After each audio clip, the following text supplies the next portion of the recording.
Hey folks, today's episode is brought to you by Amazon Studios' new film Landline, a comedy that reunites Jenny Slate with the writers and director of Obvious Child. It takes place in 1990s Manhattan, where two sisters suspect their father is having an affair, and it sends them into a tailspin full of WTF moments. Also starring Edie Falco, who was on this show on Monday, John Turturro, Jay Duplass, who's been on this show twice, Finn Whitrock, and introducing Abby Quinn. Landline is in selected theaters Friday, July 21st. All right, let's do the show. My show, this show, the podcast. Lock the gate!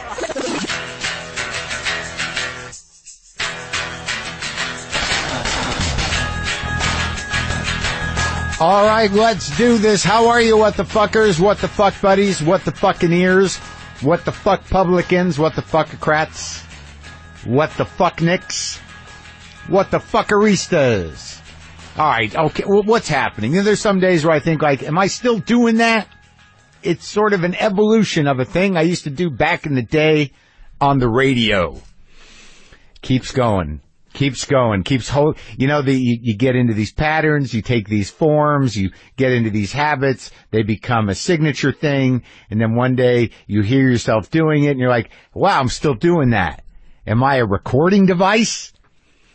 Well, according to William Burroughs, yes, that's what the brain is. Just a fairly complicated but primitive but highly sophisticated recording device. Series of repetitions that comforts us. Anyway, let's not get too deep or down some sort of rabbit hole right out of the gate here. How's it going? This is being recorded a little ahead of time because we're kind of taking some time.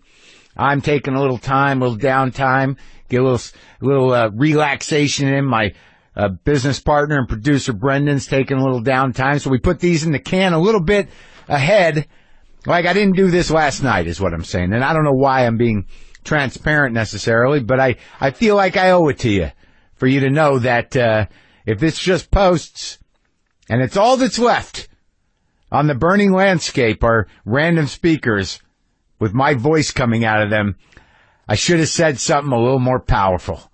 I should have said something a little more relevant. But what the fuck would be relevant at that moment? Just a sparse, smoldering landscape with some, scattered speakers here and there from cars and maybe half of a computer speaker system. Just me rambling. That's what it feels like in my brain some days. Today, on the show, David Remnick. David Remnick is here. I went to New York, and I was hanging out, and I went over to the New Yorker offices, and I interviewed David Remnick, who is the editor of the New Yorker. He's also the host of the New Yorker Radio Hour. Very smart guy, great writer, broad-based intellectual and thinker. Has written some great stuff about the current administration, and also is at the helm of a very important publication.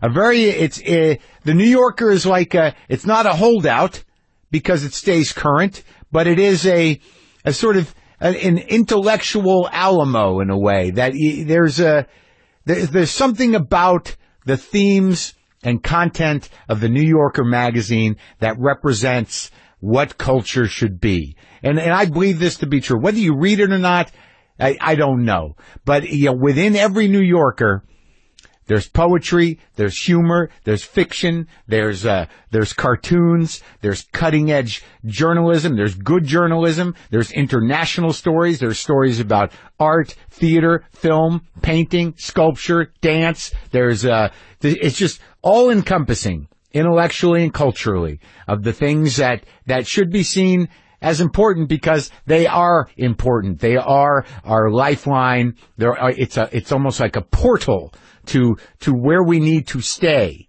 and where we're drifting from. That there's something about involving and including all those different disciplines, journalism, art, fiction, all the stuff that keeps the American cultural spirit moving forward. You can't let that shit drift. Or we're just in idiocracy.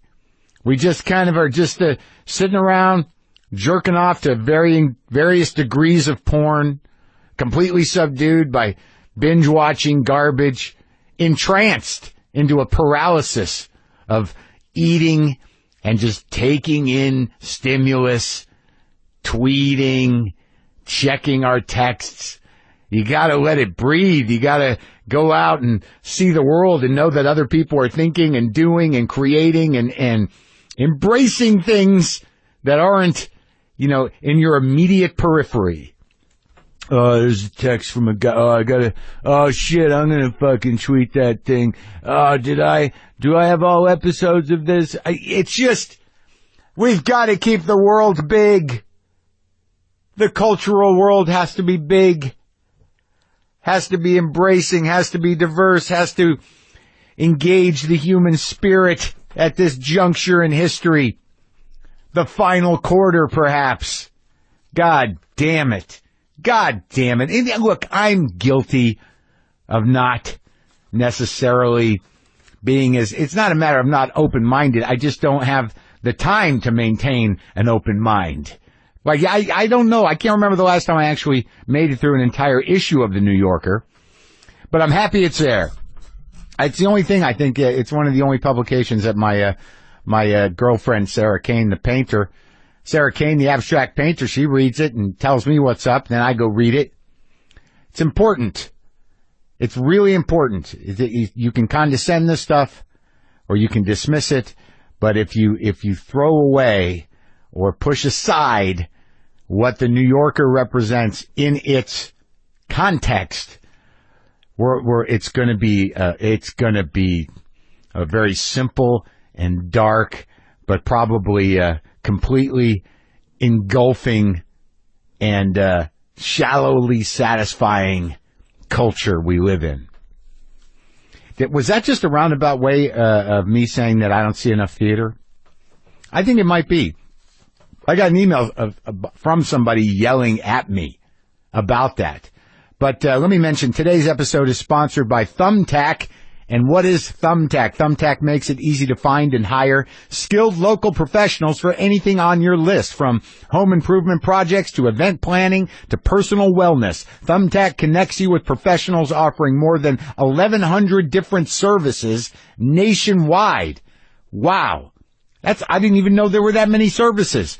Simply tell Thumbtack a little bit about your project, like, for instance, you can just enter, I need my bathroom remodeled, and then answer a few questions about that. Then within 24 hours, you'll have up to 5 estimates from local pros that match your criteria. Check out their prices and reviews. Chat with them directly if you need more information. Pretty much anyone you need to hire is on Thumbtack. Carpet cleaners, personal trainers, photographers, even piano teachers. Thumbtack will help you find pros in all 50 states. I should really use this. I can just enter fence and then type in my zip code, and it gives me every option in my area to deal with my fences. Seriously, no matter the project, you'll find the help you need on Thumbtack. Thumbtack makes it easy to find pros for pretty much anything you need done. Download the app or try it now at Thumbtack.com. That's Thumbtack.com.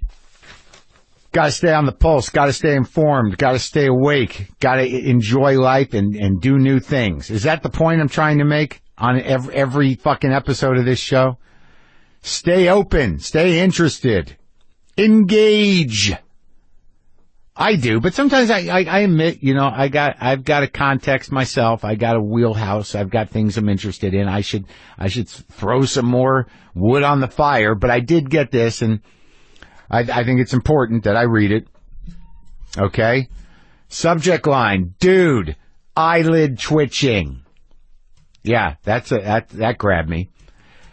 Hey, Megan the playwright in Los Angeles here. I love you and WTF, and Glow is beautiful, badass, and cathartic, and you knocked it out of the park with your performance in that. But if I hear one more time on your podcast when you interview playwrights who also write for TV from you or them that there is no theater in Los Angeles, I'm going to implode from the most visceral, primitive, Medea-like of rages. I loved your most recent of podcasts with the Glow writers who are also playwrights, but my left eye started to twitch from anger. For them, or for you to say that it's difficult to see theater in L.A., or that there's no theater scene here, or whatever elitist New York slant they harbor against the West Coast, is just completely wrong. Theater in LA is fucking vibrant. Theater here is brave, eccentric, experimental, weird as shit, the good weird, expansive, provocative, intellectually thrilling, and completely itself. A unique, weird, mystical, desert baby dreaming / tripping by the Pacific Ocean. Fucking arty shit up downtown and getting spoken word tacos in Boyle Heights. There are more black box theaters here than in New York City, for Christ's sake. She's worked up. Yes, there are duds and a lot of crap, but the unabashed will to experiment and dream is so palpable here, it's vastly sexually exciting. And there's rarely any ego or elitist stuff attached. The Chicano theater scene is of legendary stuff, and LA has the largest and most prominent / notable Native American and Asian theater companies in the country. Native Voices at the Autry at Griffith Park, close to you in Highland Park, and East West Players in Little Tokyo. Also, one of the most exciting theater companies here is Circle X, and they are at Atwater Village Theater, another Highland Park neighbor. Go see some LA theater, Mr. Maron, ASAP! And obviously, I don't know your GF at all, but if she's a contemporary abstract artist, then she might dig the theater / performances at Red Cat, an experimental theater and performance space attached to the Disney Hall downtown. They do some awesome and crazy shit there. Go! Twitching. Megan. Okay, I think I get your point. I think what you're saying is that I should get out of my little bubble and go see some theater if I'm really interested in seeing theater.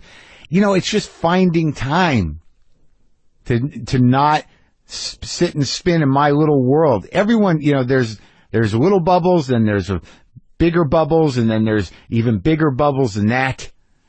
I guess the point of this is, as I head into the David Remnick interview, I want to, I can't overstate the importance of the journalism he's been doing and the crew at the New Yorker have been doing in response to this administration, which remains important.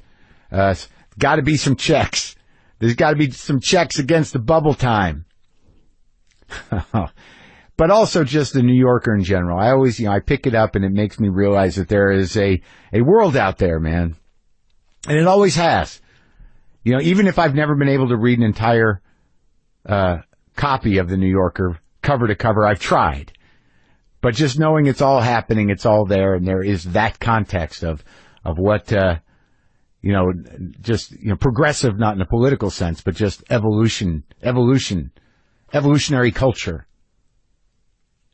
evolutionary international arts, literature, news, humor, all of it. I'm glad it's out there, man. I'm glad it's out there. And I'm going to go right now and after I talk to David Remnick and engage in some stuff that I've never engaged in before.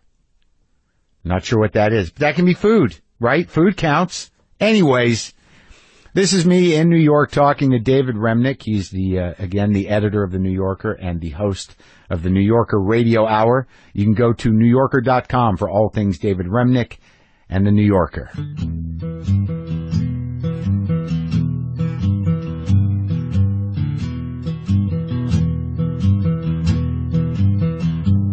So you talked to President Obama about me. The people around him always thought that it was a terrible idea for Obama just to talk to the traditional media. Right. You know, you got the inside scoop. Oh, yeah, You did some research for me. Is this in the book? No, we used your book. We used your book as a source. Oh, well, that's nice. My producer, Brendan McDonald, did. Did you credit the thing?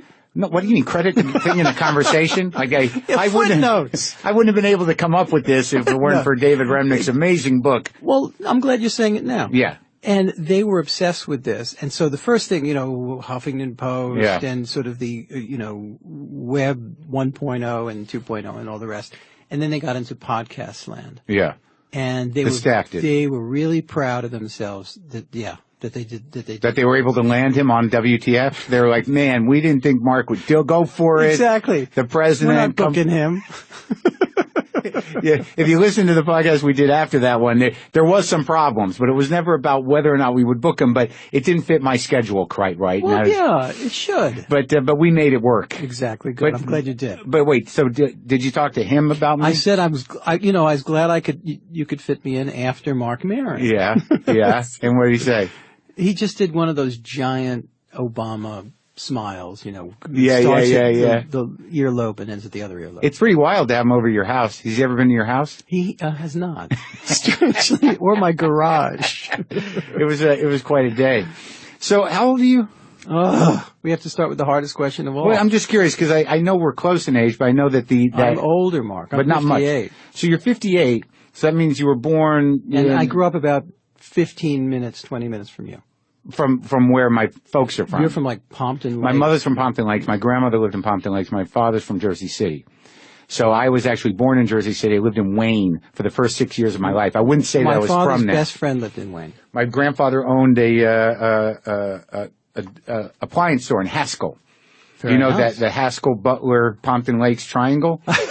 Yeah. It's known as the Bermuda Triangle of New Jersey. The Bermuda Triangle of New Jersey, Appalachia. You get disappeared. Yeah, it was quite a place.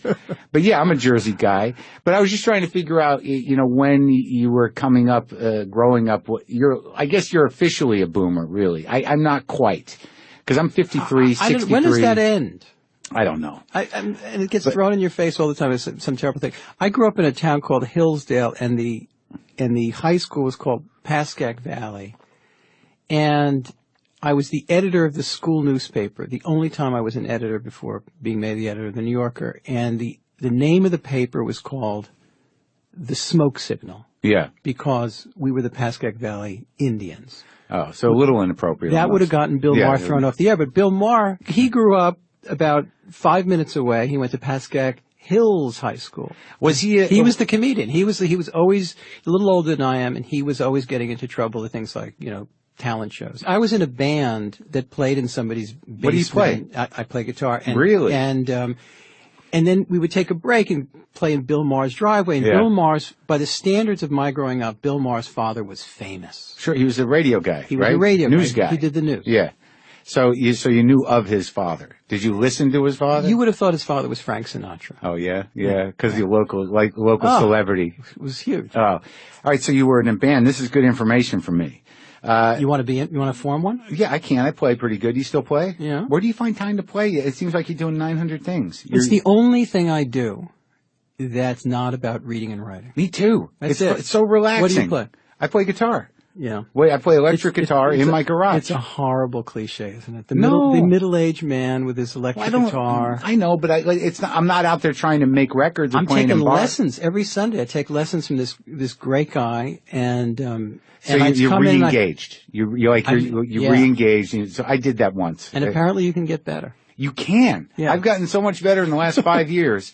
But I'm primarily blues, country, that's my wheelhouse. Right. But I'm getting better at certain licks. I have Jimmy Vivino from Conan's band. He shows me stuff whenever I do Conan. Jimmy, you take lessons from him? Well, every time we've got this pattern where that ritual where I do the Conan show. He always puts a guitar in my dressing room, a great guitar, so I can noodle around while I'm waiting. I can't steal it. I got hooked up. I got hooked up with Gibson. I've gotten a few free guitars. What are you playing? Oh, that's not fair. What are you playing? I can't take free stuff. Why not? I'm a journalist. I can't take free shit. Well, you think that's going to protect Gibson? I'm going to go to journalism jail. Yeah, right. He can't comment on the Gibson controversy, whether they're using real old wood or this is new wood. What do you play? My favorite guitar that I've got lately. You remember on the rooftop concert the Beatles played, and George is kind of wearing this big giant coat, and he's playing a Fender Telecaster. Is he? But it's made of one piece of mahogany. It's a kind of brown and black Telecaster. It's a fantastic guitar. Nice. And I'd never seen it.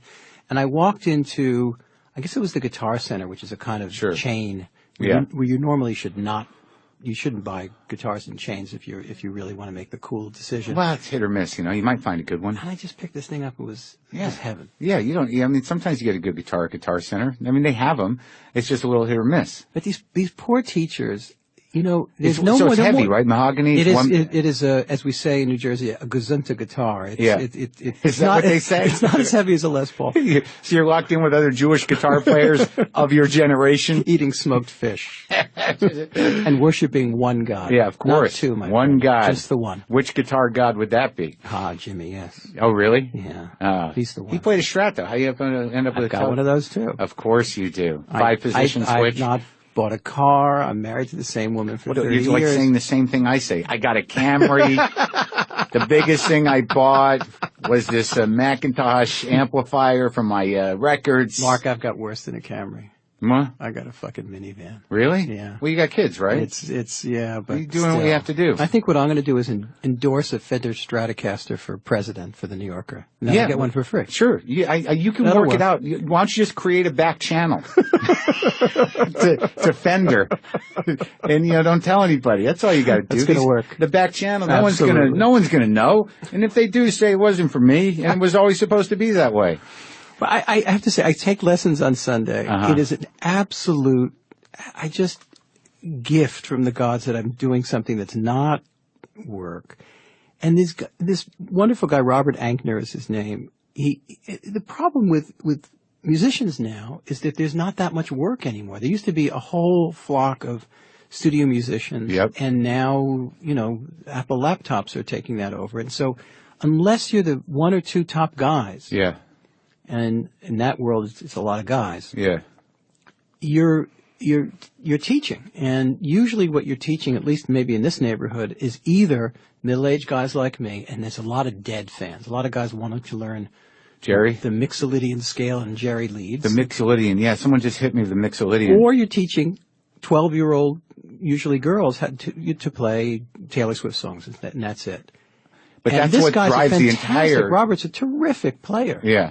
But that drives the entire guitar industry. It's people with dreams. You bet. And people, they could never make it if it was just people who were professional players. And Mark, I have no idea what kind of player you are, but these guitars that I have are like too much guitar for me. Yeah, I feel the same way. That's why I don't buy them. I'm happy to get them for free, and I don't know what to do with some of them. And I had an Epiphone that was given to me, and I gave it to my cousin. Right. By the way, an Epiphone, perfectly good for the Beatles. Sure. But not up to your collection. Right. Or mine. Well, I think Epiphone was different then. Yeah. I think were they always a subsidiary of Gibson? It was the junior. It was like the lesser Gibson. And and the Beatles also played those Rickenbackers and Guilds and all kinds of stuff. Yeah. They were awfully good band, I thought. They were pretty good. They hold up. Yeah. And no one thought they would. The best thing they did was stop. I think. It's always good when they stop for whatever reason. Hopefully they're not dying, but even that turns out well for some people. Yeah. Well, the reason I was asking your age is just to sort of get a time frame of what was, pummeling your brain as a child, because I have vague memories, given what we're going through now. I have very vague memories of Watergate, right? So I'm not even 10. Oh, right? I have good memories of it. Right, because you're a little more conscious. Yeah. I don't know what was your family like? Were they political? They were political-ish. Yeah. But look, the first thing that pummeled my brain, other than, the tribal memories, is from a cultural, political point of view, I wanted in on what was happening. And I was listening to the radio all the time as a little kid. I was in this quiet, boring, town in New Jersey. Yeah. No insult to it. And I was riding in some van, and some kid was, talking about a new album called The Best of 66. So I was 7 years old or something like that. And I go out, it's the first album I ever bought for like $1.50 at Corvettes. And it had on all kinds of things, it had the Byrds and Paul Revere and the Raiders and some R&B. And then it had this song called I Want You by Bob Dylan. Oh, yeah? And I didn't understand this. I was 7 years old, but everything in my mental universe for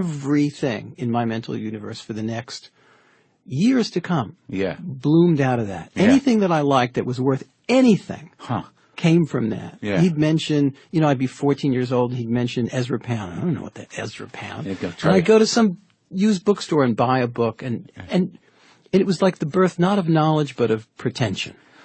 Right, but pretension, but there is that attempt. It's a good thing. Yeah, what was it, the cantos? Was that Ezra Which Pound? I couldn't understand. To this day, I don't understand. No one understands most of it. I don't know that, a lot of it was beyond Pound's understanding, but it awakened me. He'd mention Allen Ginsberg, and so I'd buy those little black and white, But you could understand that. You get way cottage, more, you could, way more. It's culturally identifiable. My father saw Allen Ginsberg's book, and he said, "Allen Ginsberg. I went to school with Allen Ginsberg. My father grew up in Patterson." So, all these kinds of... kid. You need some hub of your mental world. And for some people, in a different century, it's, religion or... I don't know what, but for me, it was that. But it's interesting, though, you say pretension, but that's, you're kind of, you're retrofitting that. The truth is that, right. is that these people, if you're prone to that type of intellectual curiosity, which at that time was a kind of explosion. There was a hippie explosion. That's right. Exploring, poetry, the beatniks, Dylan was doing a folk thing, and you have this whole sort of cultural revolution of creative ideas. And it made it available to me. Right. And it's almost mystical, though. These things, like someone mentions it, someone like Dylan mentions Ezra Pound. Of course, you can go by Ezra Pound. And then you want the thing to come to life, and you feel like an idiot for not being able to grasp any of it. But the answers are in there. But it was, you didn't have to feel like you understood everything because you could feel cool. Yeah. Cool, okay. Cool is a substitute in some ways for mastery. Yeah. Right? So sure. You could feel cool because you grew your hair long, and you're in a way you're being... So you were a long-haired 14-year-old? Yeah, I had this stand. I looked like, the white Sly Stone. Sure. Do you have big Jufro? Gigantic. Do you have older brothers? I have a younger brother. Oh, younger brother. So it was on you to guide him. How'd you do? Well, he became a doctor who likes who likes the out of doors.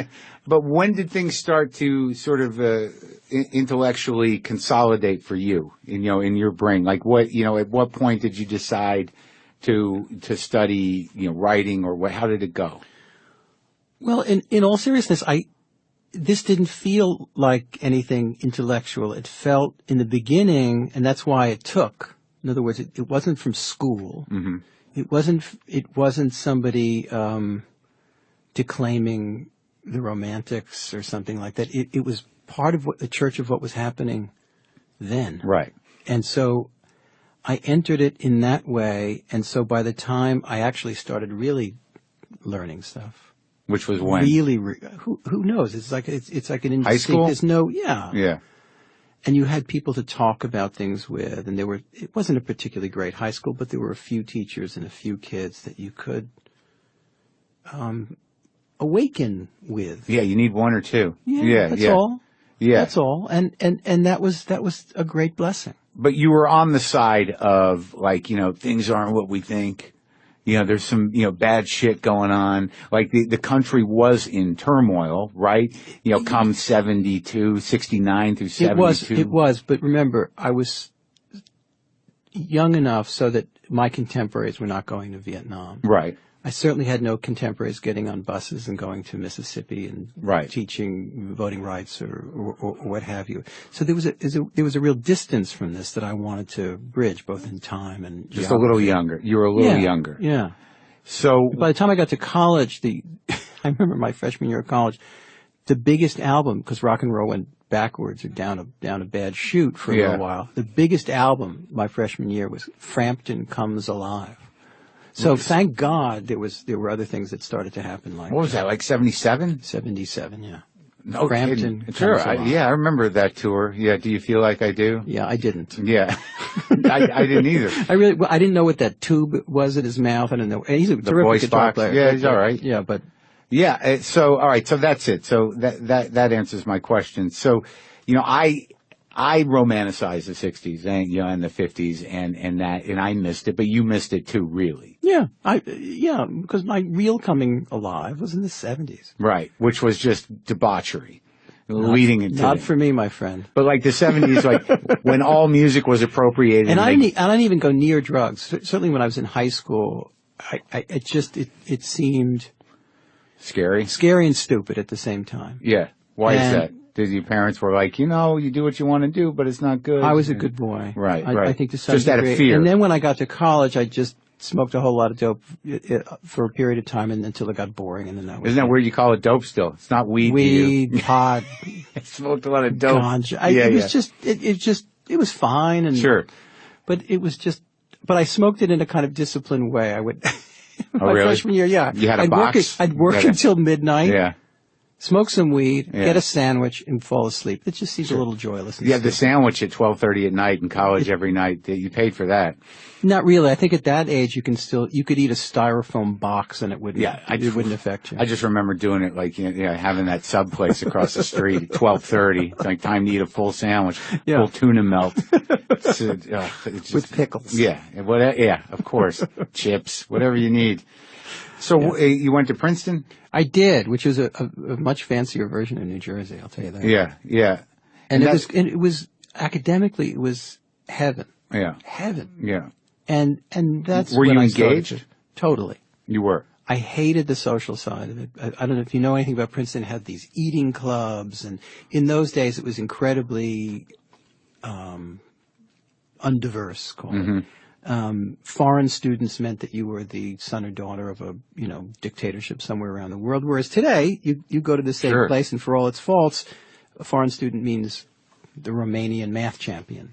Right, but back then it was still like all those Ivy League schools were servicing, Marcos's kids, aristocracies around the world, trailed by 3 security agents. Right, yeah, and dressed very flashy. Yeah, and going to New York all the time, which seemed an impossibly glamorous thing to do. But academically, I loved it. Yeah. I loved it. And the other thing I did in school was I started working it sounds preposterous, but as a professional journalist, I started as a stringer for all kinds of newspapers in the area, in Philly and New York and Jersey. It was part of this club. So I would write an obituary. So for my audience, tell me what a stringer is. Oh, so Princeton, New Jersey is not a place where you need a full-time correspondent if you're the New Brunswick Home News or the Newark Star Ledger or the Philadelphia Inquirer or whatever. Really? They don't have international correspondents? But once in a while somebody would drop dead that they need an obituary about or a news thing could happen or a feature thing could be contrived or whatever. And I, as a member of this club, which was competitive to get into, I'd write the piece in question and then some weeks later, I'd get a check for $50. Oh, okay. So that's how you started doing that. I did. And, I grew up in a house. I wanted to be a writer from very early. What's your old man do? My father was, who's gone, unfortunately, was a dentist. Had a very small practice. Yeah. Very middle class. Uh-huh. And when he was younger than I am, he got Parkinson's. And so he really lost everything. And my mother, who's still alive and in her 80s, has multiple sclerosis since I'm 6 years old. So I had this powerful sense of responsibility, that I knew I would have to make a living right away and help them. There wasn't going to be a period where I was going to finish school and go into debt and go to Europe, find yourself, yeah. And so in a way, journalism was a kind of compromise. Mm-hmm. There'd be writing, and then there would be a check at the end of the week. I'd make a living, and also, and it was exciting. It was a way to see the world, engaged in life. Yeah. So, did you study journalism then? No. Was this? Can I be honest with you? I don't. Please. People have gone to journalism schools. I go to visit them, and I speak there once in a while. But it wasn't for me. I wanted to learn something about books. I wanted to study literature. I wanted to study history. I wanted to travel some if I could. I quit school in the middle, and I told my parents I'd done miserably in Russian, ironically. But you took it. I took it, and I got a C+ and a D. Yeah. Are you from Russian? Russian Jewish descent, but nobody spoke Russian. Right. The elders spoke Yiddish. Right. And I decided to take off from school. And I told my parents I was going to study at the Alliance Française. They didn't know what that was. I barely knew what it was. And instead I went to Paris and I schlepped this guitar with me, a Yamaha. So you did go to Europe to find yourself. I did, but I worked. Every day I would be a busker from about 10 in the morning till about 1:30 in the afternoon. And I'd make enough to pay my hotel, my movie tickets, whatever I was going to drink that night, whatever I needed. So that's a romantic idea to go there in France. Were you singing Bob Dylan songs? Neil Young, in the Otis train? Redding. Oh, yeah. Not only in the train station, but in the damn train, because that's how you would do better. Because you were, in other words, to make people go away from you. Not in appreciation for what you're doing, but to make you go away. Yeah, they give you 10 francs. Yeah. There was a guy in the New York subways that used to play saxophone terribly. Like, he'd get on and you'd pay him to stop. And I saw him twice. It was the greatest racket in the world. Lately, I've, though, run across some terrific musicians. There was a guy we're here at One World Trade Center, which, right where the trade towers used to be. And in the station nearby, there's a guy that plays nothing but Ornette Coleman. Yeah. It's really hard. It's tricky. Really hard. Yeah. And he's hard terrific. to play and hard to get. He's terrific. Yeah. So you go and you're in France. Do you speak French? Petit peu, a little bit. So how long did you do this for? 6 months, and the other 6 months I interviewed American poets like we're doing now. Uh-huh. And then I came back to school and I did much better, much better. Which poets? Who did I interview? Yeah. Allen Ginsberg and Philip Levine, Denise Levertov, Amiri Baraka. Why poets? I wrote poetry. I read poetry. That was the center of what I was studying. I did some of that myself. Yeah. What do you think was about that? What do you think, because I was thinking about this recently, poetry still has a place in, the idea of political empowerment it wasn't about politics. No, but you hear that the poets in certain revolutions. I do, but I thought,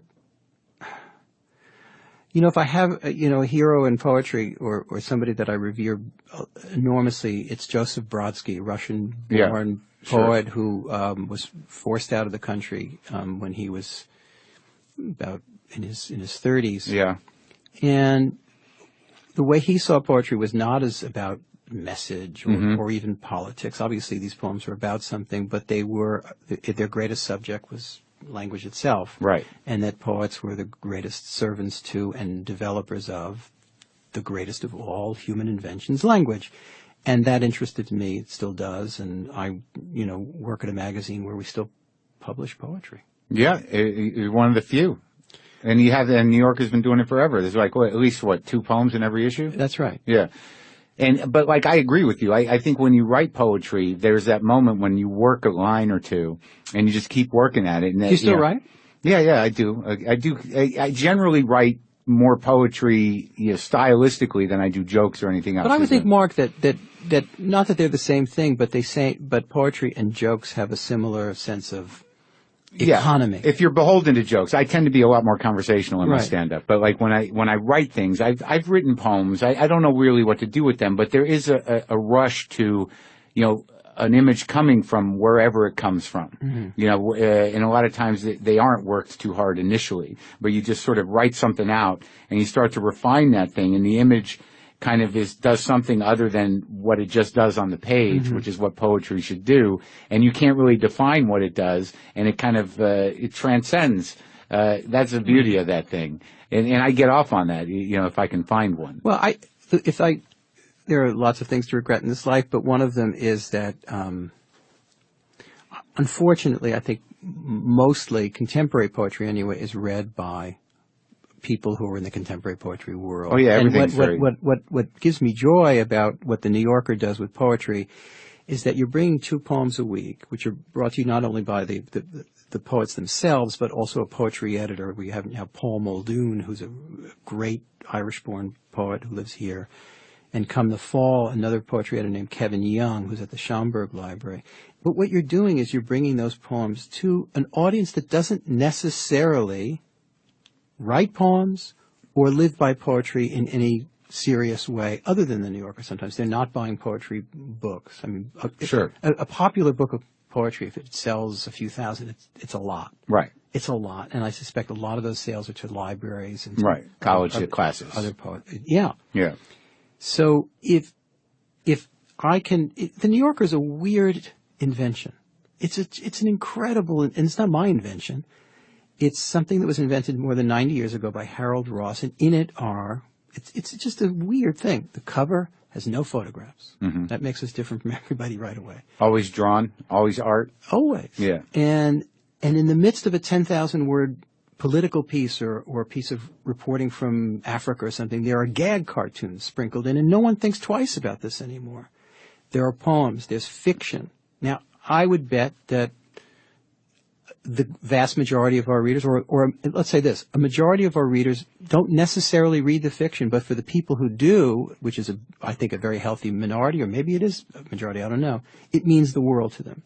So it's a very strange thing that's coming at you every week and now online every day. Yeah, and you guys are doing great work. But getting up to that point where you take this job to edit the New Yorker, it's funny because I saw a play. I at different points in my life before the internet, I had subscribed to the New Yorker, and just the guilt of them stacking up. That's what we're in business to do. We want to make you feel horrible. No, but there was a time when you were dealing with hard copies. They'd come every, 2 weeks? Every week, every my friend. week. Every week. So every week it's like I didn't get through the fiction, and then I'm going to get to that, and then there was another one on top of it, and then there was another one on top of it. It's not like I'm hearing this the first time. Let me let you in on a secret. I don't have to read everything? The only person who reads all of it every week more than once is me. I get paid to do that. I know in my heart that even our most Is that why you took the job? Readers, it's like I really want to make sure I read the whole New Yorker every week. It's a good deal. I know that you're gonna see something. I watch people on the subway reading it. I'm gonna pass on that. Then they go right into this. Yeah. Everybody reads it each in their own way. Yeah. I get that. No one, by the way, same thing with the New York Times. Does everybody read the New York Times every day? No. I always aspire to it. No, nobody does. To it. Joe Lelyveld, one of the former editors of the New York Times, used to take a day off every 6 months. Yeah. And he would read the whole paper. But he needed the whole day. He needed the whole day. See, I just assumed that people that meant business were reading the whole thing. No. I know it was stupid, but I need something to beat the shit out of myself about. You need more? Yeah. Really? That guy's reading the whole New Yorker. I know he does every week, that guy. But, okay, so leading up to this gig. I'm letting you off the hook. You are? Yeah. Thank you very much. No problem. Well, thank God for the phone. Like, okay, I read it bits and pieces. Exactly. But I did just, recently, outside of knowing I was going to talk to you, I resubscribed recently. I'll tell you that. Well, here's what I like about, one of the many things I like about WTF is every time you have an author on, you make sure to tell him or her, I'm not finished with your book. Every single one. I'm about 40 pages in. I have a problem. Exactly. And Al Franken says, the good stuff is on the last page. Right. It's on the last page. Do you solve all the world's problems? He's like, it's on the last page. I just interviewed him again. I moderated him at Book Expo, and the first thing I said to him was, I finished the book. It took you long enough. Well, it took you weeks. I have a weird thing with the last 30 pages of anything. I don't know if I don't want it to end. You worried he was going to be dead or something? No, but it's just it's like it's a sad thing when something ends. And very few things end satisfactorily. Have you told your therapist about that? No, I haven't seen him in a few weeks. You want to bring this up? Yeah. Well, I mean, what do you mean? I can read Ernest Becker and know that it doesn't end well for anybody. Here's what happens in therapy. At one point, the therapist says, I think our time is about up. Yes. See? And that's very sad, because you had another funny story to tell. Right. Sometimes I got nothing to say, and I'm holding back. And if I want the guy to keep working, I'm going to keep that secret for another 3 weeks. Let him chip away. Give me your job. Give me your best, baby. Yeah, exactly. I don't trust you yet. But how do you get the chops? I mean, you interview poets, you play guitar in France, so at some point you had to get the chops to do what you do now. Look, any schmuck can play guitar in the streets of France. You just need a guitar. I know. I'm talking about journalism. That's a different thing. I've been at that for a pretty long time, and look, I was a sports writer for 2 years. I must have written. Are you a sports fan?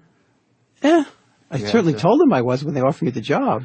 I mean, as I get older, I eliminate one sport every so often. I'm pretty much down to the NBA now. I just don't, how many baseball games can I watch? But you pay attention, though. You were a sports fan as a kid, so it wasn't a completely alien landscape. But the kind of jobs I had when I was a young reporter, I got out of school and I got a job with the Washington Post eventually, and I wrote every day.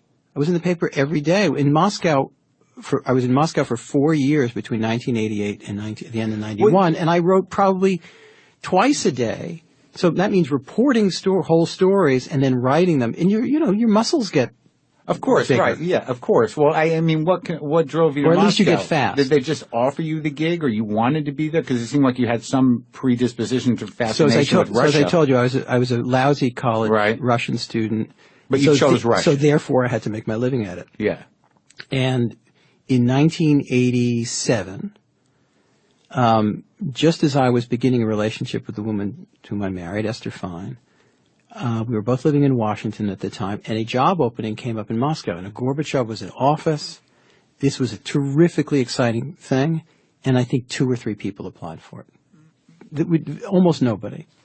And the idea was to have a second person in Moscow, as if this was a lot. I mean, there's 10 time zones worth of expanse in Russia, and the Soviet Union was still very much alive.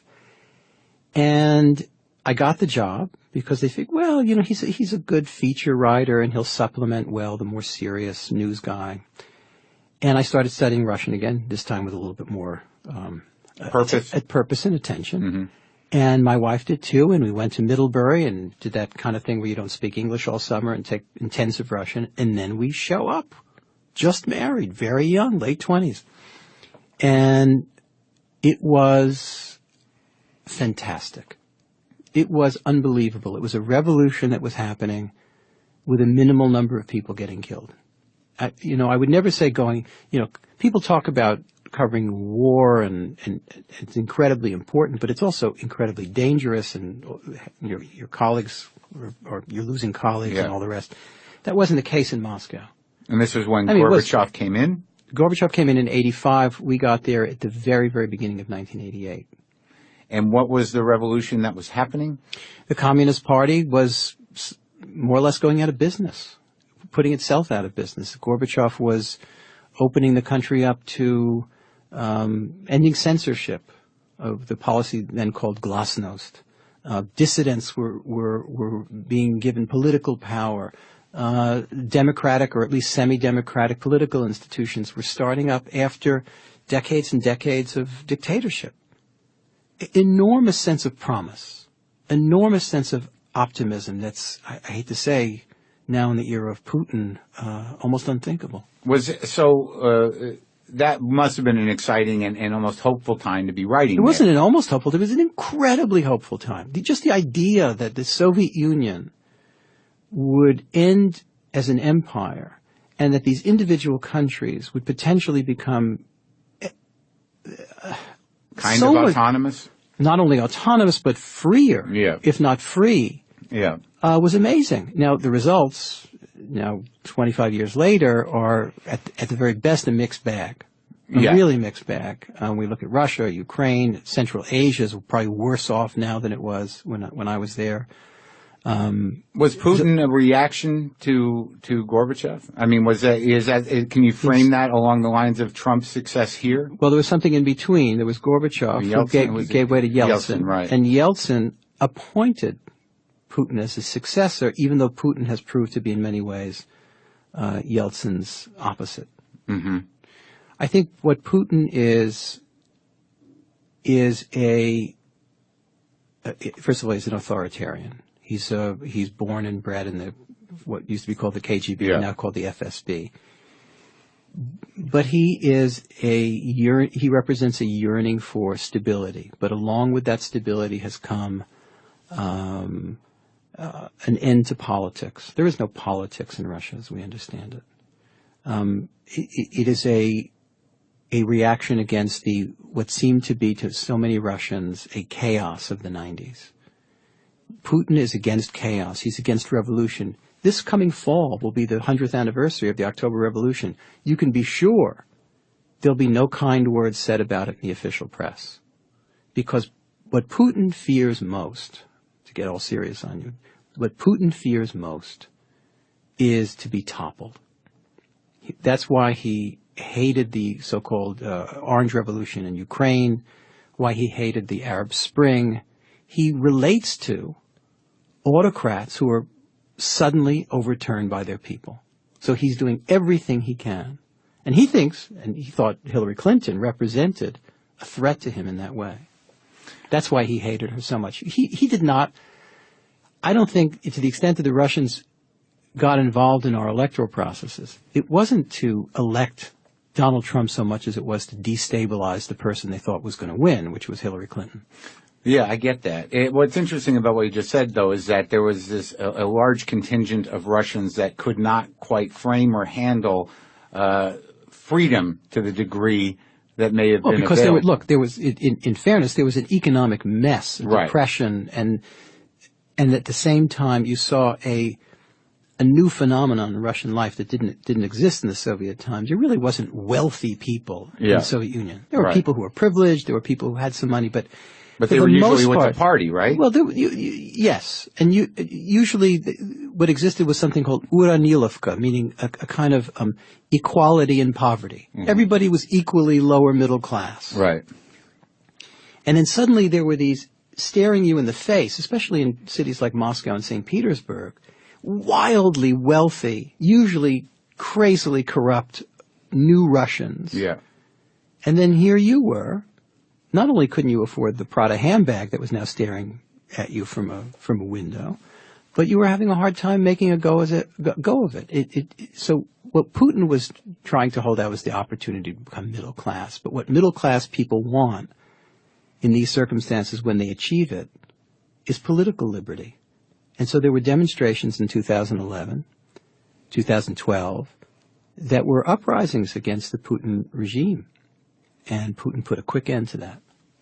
Well, it just sounds like the craving for that kind of justice or at least to have some economic traction in the culture is sort of what compelled people to put this guy in office that we have now.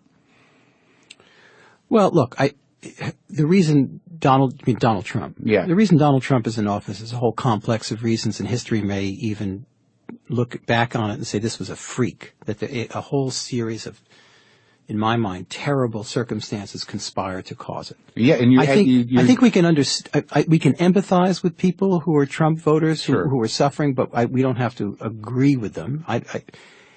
So there are those. There's also the racial component to it. There's the misogynistic component to it. There's potentially interference in our electoral processes. There's the Comey letter. There's the whole list that we all know. You're doing a very good job at wrangling it in your writing, I'll tell you that. Well, I mean, you've done a few pieces about the presidency, and each one of them, even though they're months apart, have this amazing range to them because there's so much coming at us at all times. Well, thank you. I mean, I think it's important, though, to not just indulge in endless woe is me. And, in the early days of the Trump campaign, it was hair jokes. And it was, how long his tie is and speculation about his hands, et cetera, et cetera. Fine. I get it. Sure. I get easy. it. Those are easy jokes. And all my hat's off to Alec Baldwin and everybody else. But this is an emergency. Yeah. The way I think of this is a political emergency. Yeah. I am not a conservative, but I understand that this is a divided country and that there are going to be conservative leaderships and liberal leaderships and Democratic and Republican. This is different. Yeah. This is different. We are being ruled by someone who doesn't believe in fact, in science, who has no preparation for this job, whose businesses were often scams, and we're going to learn more and more about this as time goes by, who doesn't give a damn about human rights, who doesn't give a damn about whole sectors of our society, who just yanked us out of an essential climate change agreement simply to pay off the base. Yeah, and despite his predecessor. And within the same week, he did an unprecedented amount to undermine the treaty, NATO, that has kept peace, more or less, on the European continent since the worst conflagration in human history, the Second World War.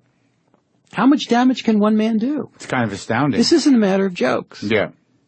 And he's going to press in the Supreme Court and hope for the best that he can get his Muslim ban through and onward from there. And people who think that this is going to be easily eradicated by impeachment or resignation or some early end to what has been an agonizing several months, I think have another thing coming to them. And so as a result, people have to think clearly. They have to think about what it is they didn't do before, what they can do now.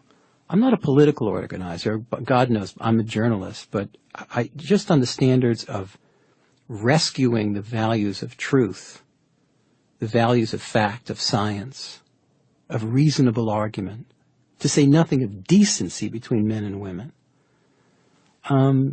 that's what's at stake. Yeah.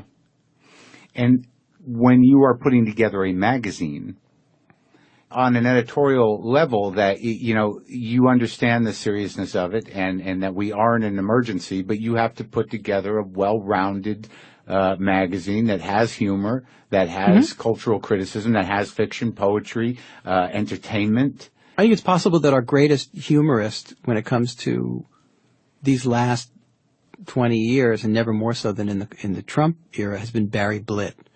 Barry Blitt is an artist who does our covers, and he's a kind of genius of juxtaposition. He's able to take two elements that are in the air at the same time, join them together, and make comedy out of them and satire out of them. And he's done this with Trump over and over again. I remember in 1 week there was a senator who had been caught trying to seduce some other guy in a bathroom stall, and in the same week, Ahmadinejad of Iran had declared that there are no gay men or lesbians in Iran.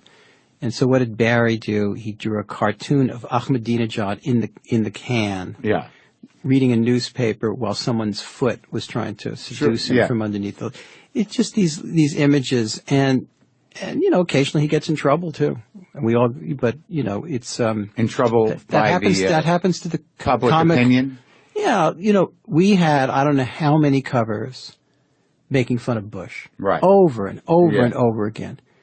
And then there came a period of time where the campaign in 2007, 2008, that we recognized that any number of people believed that Barack Obama had been born in Kenya.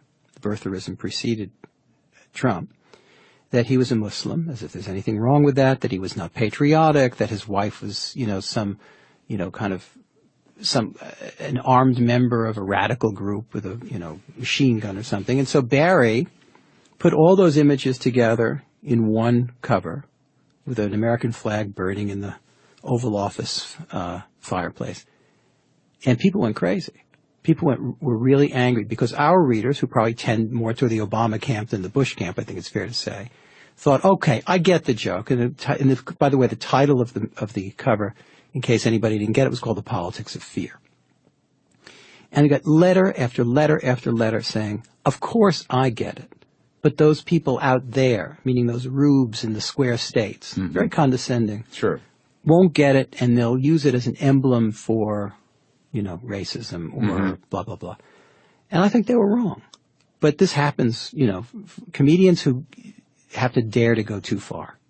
So Barry will send rough drafts, ideas. Like this week, for example, I said, Barry, you know, Comey is going to testify, FBI Director Comey is going to testify on Thursday. We need a cover for Friday. I know it's a tall order, but do you have anything in mind, any sketches? And I guarantee you by Wednesday, Thursday, he will send 7, 8, 9 sketches. And 2 or 3 of them, and it happens every time, are crazily too far. Oh, yeah? Crazily too far. You know, obscene in some way or whatever. Right. And so I'm in the old man position of saying, no, you know, too much. Yeah. Too much. But I think he enjoys that because he wants to see where the limits are. And he trusts me that I'm not such a wimp that I'm going to tamp him down. Sure. But that maybe I'll save him from something so gratuitously incendiary that it's a mistake. Well, ultimately, who gets the flack? You, right? No, Barry feels it too. Yeah. Barry feels it too, and that's okay. Have you ever made any editorial decisions that you regret? Individually, yes. Like what?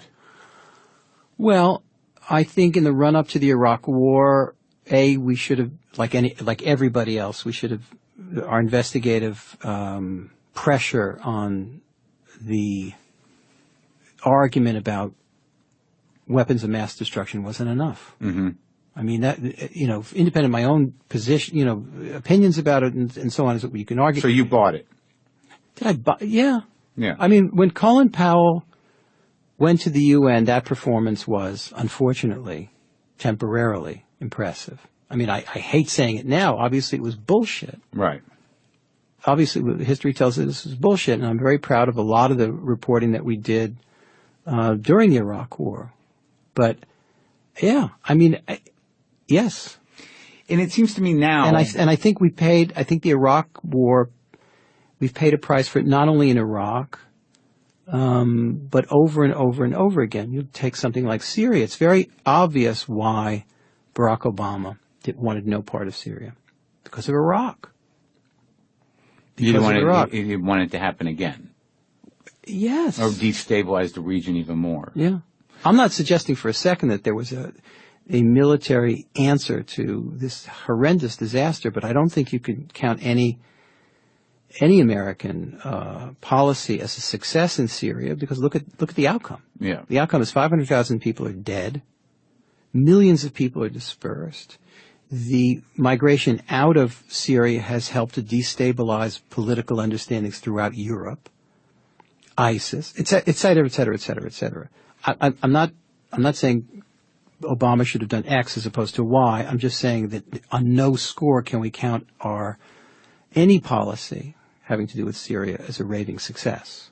Syria, Afghanistan, Iraq. Afghanistan's different, but than Iraq. But I mean, like in terms of success. And it's forced a lot of people to become isolationists in their reflexes, which I'm not so sure is a great thing at all. Yeah, well, it's clearly not, because so much of it is based on limited information and paralyzing fear. Well, there are a lot of people who feel that that isolationism as such is the right way to go. The truth is that, that American power has done good at times. The question is when and how, and it's not completely known in any given moment. I would bet that there are a lot of Rwandans who would have hoped that either France or the United States had been able to intervene during that the slaughter, that horrendous slaughter. Yeah. So in terms of reporting, in terms of the New Yorker being, very sort of known and proud of its fact checking, what has changed since since that the misinformation that we got even from Powell? I mean, remember no publication is itself an intelligence agency. Yeah, well, that's what I mean. They're very different. And so fact checking, it can help you a lot and save you from a lot, but it can't do everything. It can't do everything. Well, maybe I should be more specific. How has reporting changed now that the information technology and the pace of news? Like, it seems to me that journalists have really stepped up here. That I think that's the case, and I think Jeff Bezos is re-energizing the Washington Post, led by Martin Barron, the New York Times, the New Yorker, NPR, any number of institutions that were being dismissed as what did Sarah Palin call it, the lamestream media, or even more commonly the mainstream media. I think they've stepped up. If Congress were to step up as much as some of those media institutions, right, they're filling a void for the check and balance. I would say this: they're doing their jobs. Right, they're doing their job. A lot of them. I think the job of the media can be a lot of things. It can be entertainment. It can be emotional. It can be all kinds of things. But above all, the top one, the highest priority, the singular one, is pressure on power. Pressure on power. Mm-hmm. Any kind of power. Liberal power, conservative power, whatever it is. Right. Democratic, Republican. Pressure on that. Yeah. Pressure on bullshit. Yeah. Pressure on lies. Pressure on concealment. That's an incredibly important civic duty. And when we fall down on the job, and historically we've had moments where we've fallen down on the job, the New York Times, missed a small story called The Holocaust. There are whole books about this. Mm-hmm. And that's the best newspaper we have. That's the best we've got. It's a very difficult thing to do perfectly all the time. Sure. But the principle has to be, intellectually and in terms of how you deploy your people and resources and all the rest, pressure on power. The interesting thing is this is happening right at a moment when a lot of these institutions are having difficulty, financial difficulty. The internet is all well and good, but it also created some unintentional consequences for places like the Times or the Post or anybody. No media company now, none, no television, no cable television, no movies, your business, none of them are stable. None of them are sitting back fat and happy. Not for long. Right. Not for long. They all have to think about my job as somebody who's also running a business. Right. Is to get the New Yorker from what I inherited in 1998, which was a terrific magazine in print, to at some point in the future when I'm gone, something that is a healthy enterprise online, on the radio, podcasts, in print, wherever, but with our with our soul intact, with our sense of purpose still there, with our depth and accuracy and all the rest. If I cheat it just to get an economic result and start undermining the principles of the magazine and what we're all about, then I've sold us out. Right. And I won't do that, and I know my colleagues won't. Well, it seems like you have and it's a sense of idealism. I'm not embarrassed about it. Yeah, I don't know where you have time to play guitar. I mean, you're writing. That's why I'm such a bad musician. You're writing. You're managing the entire future. Maybe of an institution. Maybe if I didn't care that much about it, or didn't have a family or whatever it was, maybe I'd be Eric Clapton, but I somehow doubt it. I think you're doing probably a bigger good than Eric is at this point. Eric's pretty damn good. He's a great guitar player, but like you said, we are in an emergency. And I guess the one thing that I keep, coming up against in my own brain is, and I think a lot of people are, and I'm curious about your opinion on it, is that, is this constant, barrage of lies and sort of constant information that is, horrendous and destructive coming out of this administration, is it incompetence or is it a plan to destabilize the very sense of truth and reality that some people still have? It's nothing new to Donald Trump. Right. When Donald Trump was opening Trump Tower, a 58-story building, he called in his architect and said, look, we're going to go in and we're going to have a press conference. Just remember, give him the old Trump bullshit. Right. Tell him it's 68 stories. In other words, Trump's been doing this for a lifetime. He is a creature of the New York real estate world, kind of the shadier side of it. And at the same time, a kind of show business P.T. Barnum figure. I get it. There's a philosopher named Harry Frankfurt. You know this name? Mm-hmm. Harry Frankfurt was an expert in Hume, Descartes, all kinds of complicated problems of philosophy. He was at Princeton. He was at Harvard. He was a very distinguished philosopher. Mm-hmm. And then he comes along some years ago and he wrote a little book. It's called On Bullshit. Oh, yeah, I remember that. Yeah. On Bullshit. And he said, liars at least have some sense of what the truth is, and then they try to betray the truth. Bullshit artists don't care. Right. Bullshit artists is no line between truth and its opposite. That's what Donald Trump is. At any given moment, he's willing to say anything. I was for this. I'm against this. To save his own ass, usually. Or to sell something. Yeah. Or to sell, above all, to sell himself. Right. To inflate his own sense of importance. Yeah. To win over the other person. Whether for business purposes or personal purposes or sexual purposes or whatever. He's a bullshit artist. Yeah, he's very good at it. He's fantastic at it. And for a period of time, we were mesmerized by it.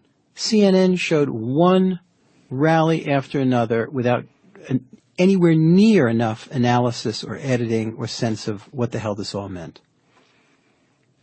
And there were reasons why this mesmerized us. And he did the unthinkable. He won? He won. He won. And with all the explanations and the popular vote versus the electoral vote, blah, blah, blah, he won. By the rules of the game, he won. And he's uniquely American. Oh, my God. And that's the interesting thing, is that America loves bullshit. Well, look. It's George Carlin, right? It's like something out of a George sure. Carlin was the master of explaining this, right? Yeah.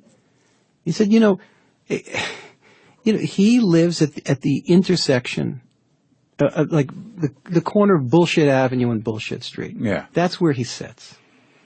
And we're paying the price. And it's not funny.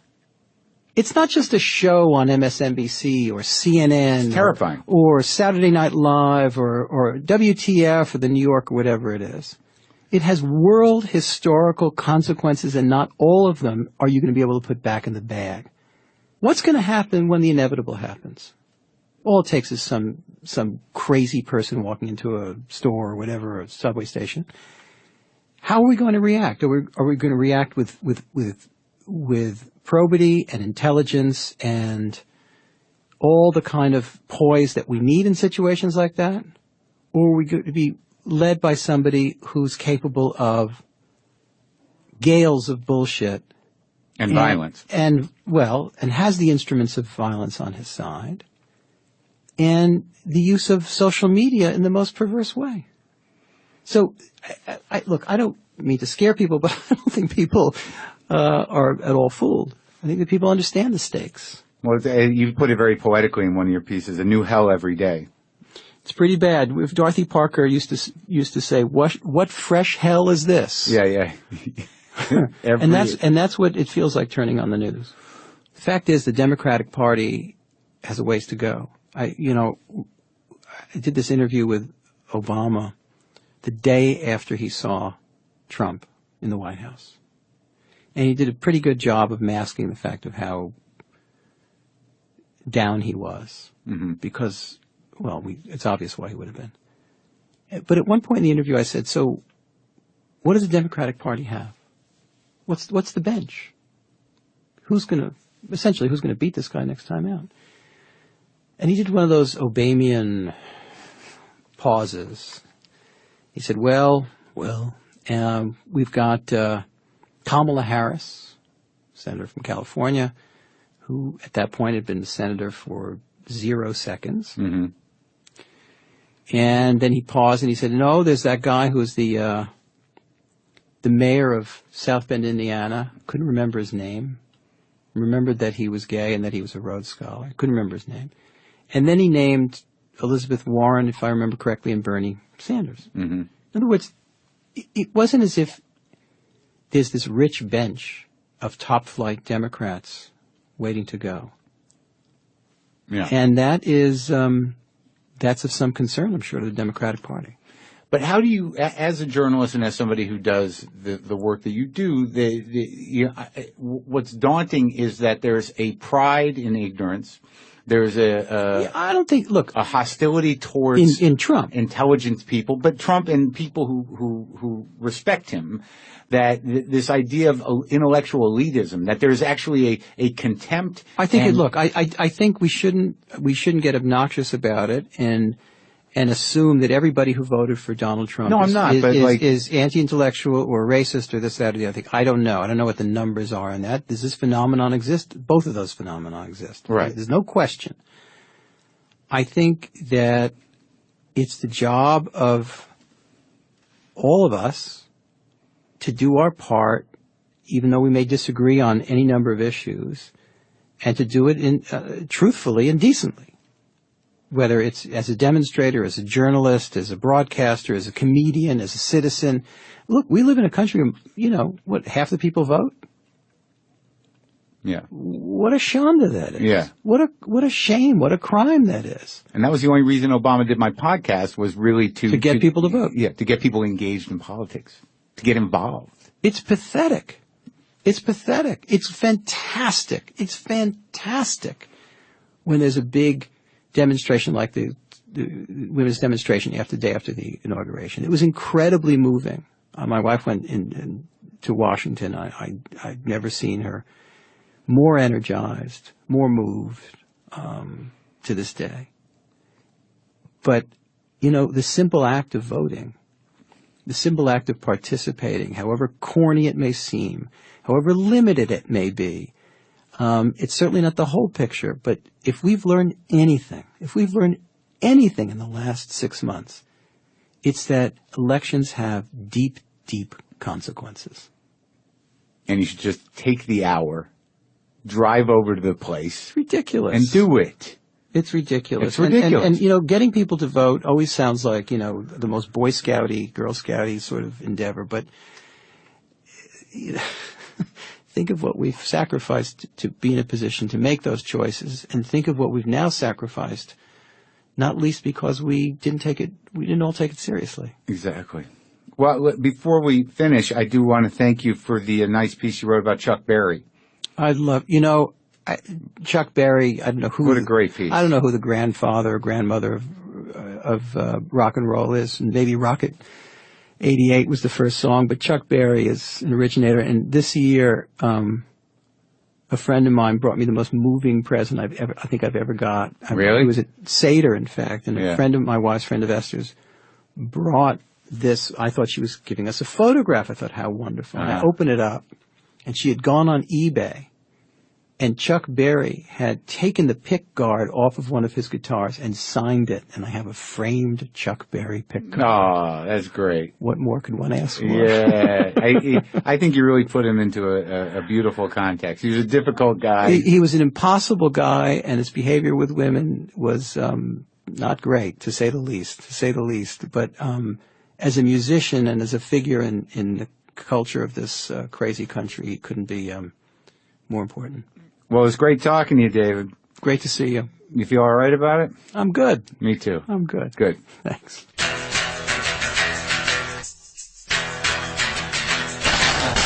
Okay, that was it. Go do something culturally enriching for yourself. Come on. Go out there and blow your mind. Gosh, I play guitar because I'm tired and my ears are a little fucked up and I'll do it next week. All right, I'll work on some stuff. All right? Okay. All right. Boomer lives! Hey folks, today's episode is brought to you by Amazon Studios' new film Landline, a comedy that reunites Jenny Slate with the writers and director of Obvious Child. It takes place in 1990s Manhattan, where two sisters suspect their father is having an affair, and it sends them into a tailspin full of WTF moments. Also starring Edie Falco, who was on this show on Monday, John Turturro, Jay Duplass, who's been on this show twice, Finn Whitrock, and introducing Abby Quinn. Landline is in selected theaters Friday, July 21st. All right, let's do the show. My show, this show, the podcast. Lock the gate!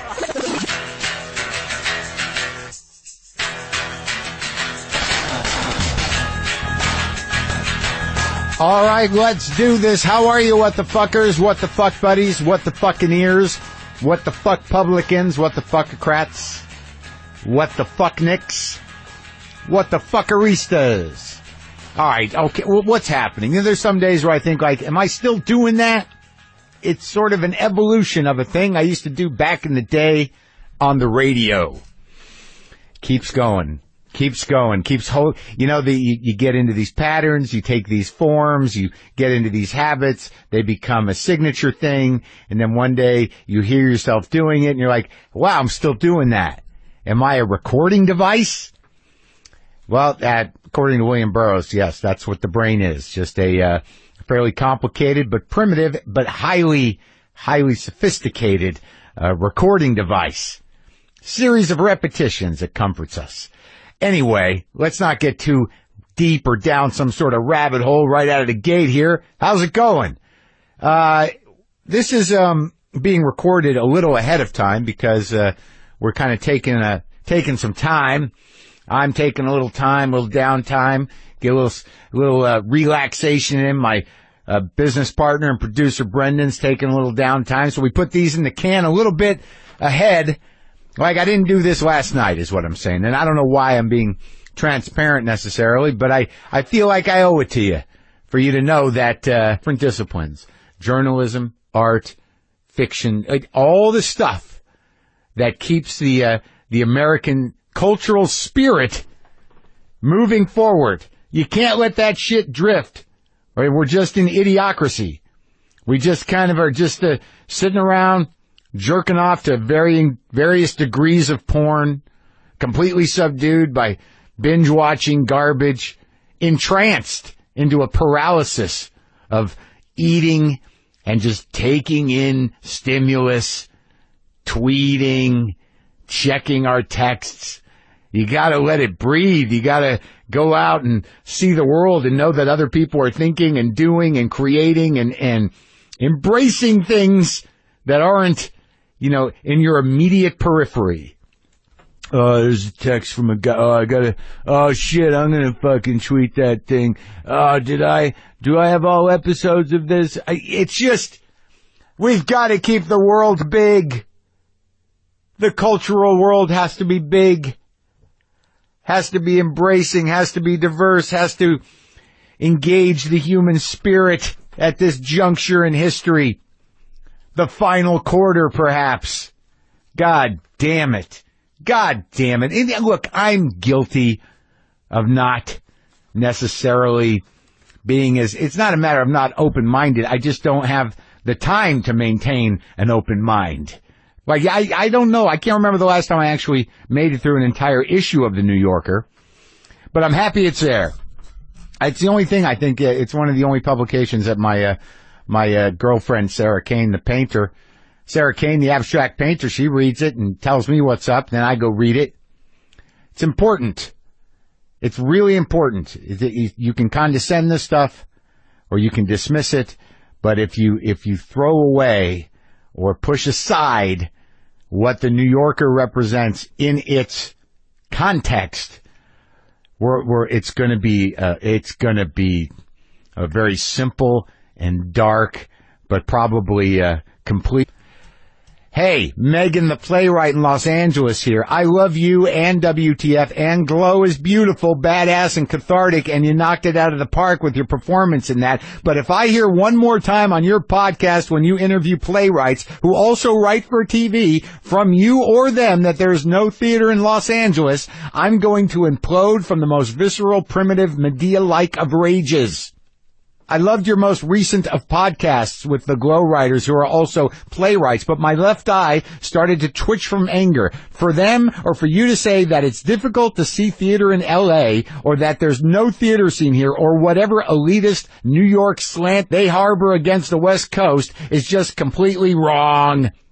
Theater in L.A. is fucking vibrant. Theater here is brave, eccentric, experimental, weird as shit, the good weird, expansive, provocative, intellectually thrilling, and completely itself. A unique, weird, mystical, desert baby dreaming / tripping by the Pacific Ocean. Fucking arty shit up downtown and getting spoken word tacos in Boyle Heights. There are more black box theaters here than in New York City, for Christ's sake. She's worked up. Yes, there are duds and a lot of crap, but the unabashed will to experiment and dream is so palpable here, it's vastly sexually exciting.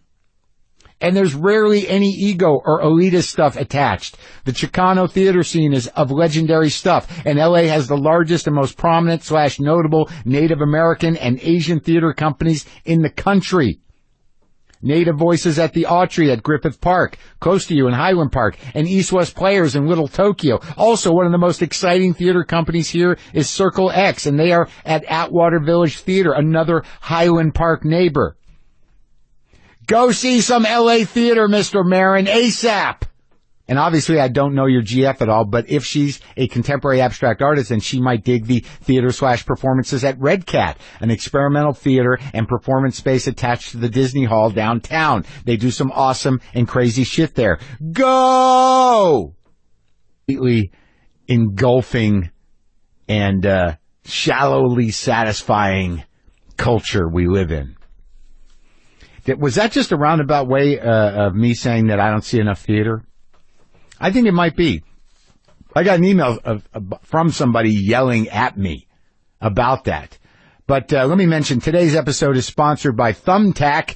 And what is Thumbtack? Thumbtack makes it easy to find and hire skilled local professionals for anything on your list, from home improvement projects to event planning to personal wellness. Thumbtack connects you with professionals offering more than 1,100 different services nationwide. Wow. I didn't even know there were that many services.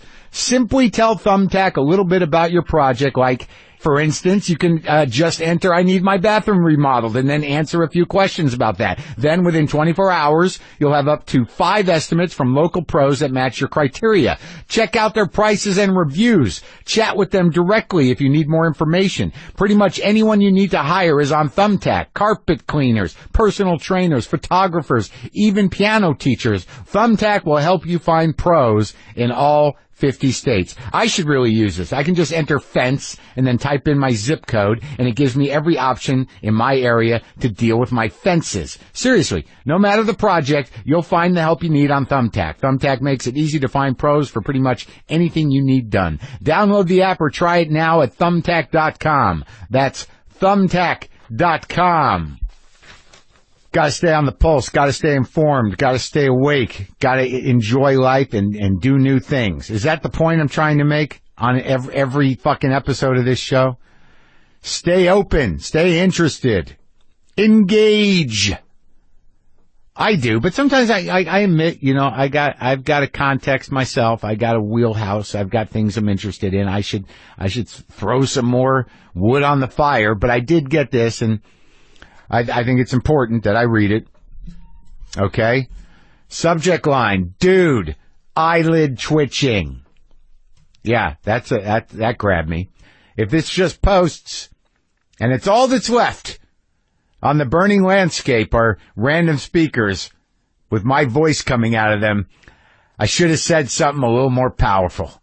I should have said something a little more relevant. But what the fuck would be relevant at that moment? Just a sparse, smoldering landscape with some, scattered speakers here and there from cars, and maybe a half of a computer speaker system. Just me rambling.